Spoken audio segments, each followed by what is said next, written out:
Hi, my name is Alek Vasilevski. I am a Macedonian American from Detroit, Michigan, and I wanted to quickly talk about a few issues related to the Republic of Macedonia and sort of discuss my concerns about the current state of affairs over there.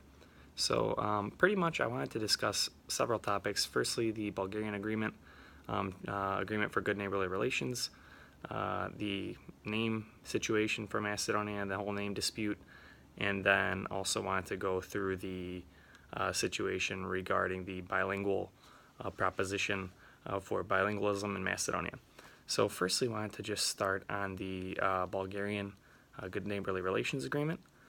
So with that, I noticed that we came into this agreement, so obviously we have our new government, and the goal there seems to be to try to get into EU and NATO. It's been a very clear goal from the inception of this campaign.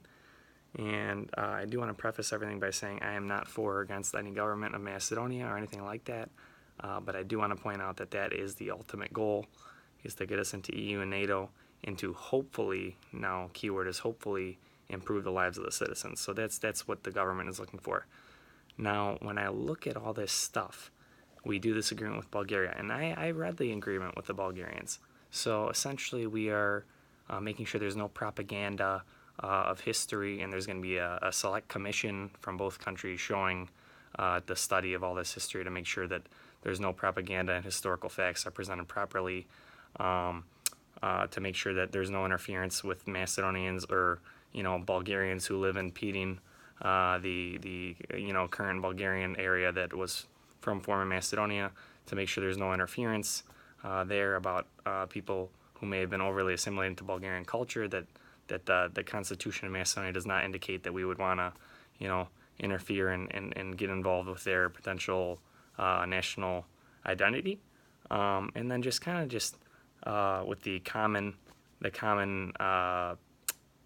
celebrations of holidays. That was another thing that was outlined in that agreement.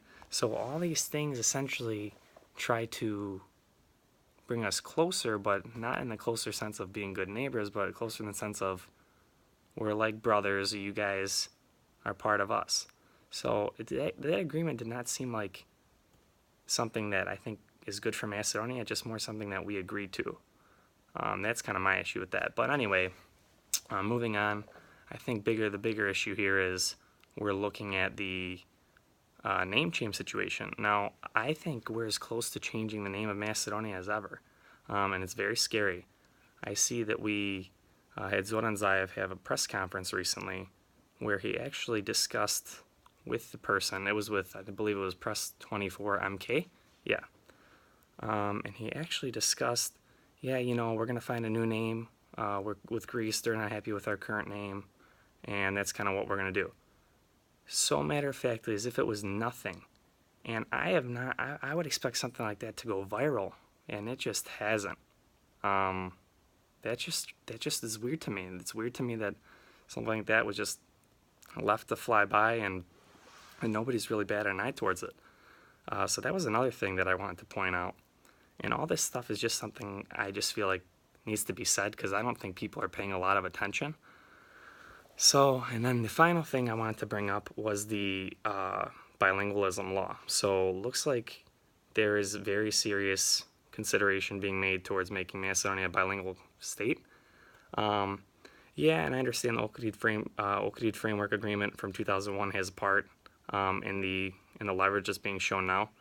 But the thing is, we had 66 to 41 vote in favor of the need for a language law to make Macedonia bilingual.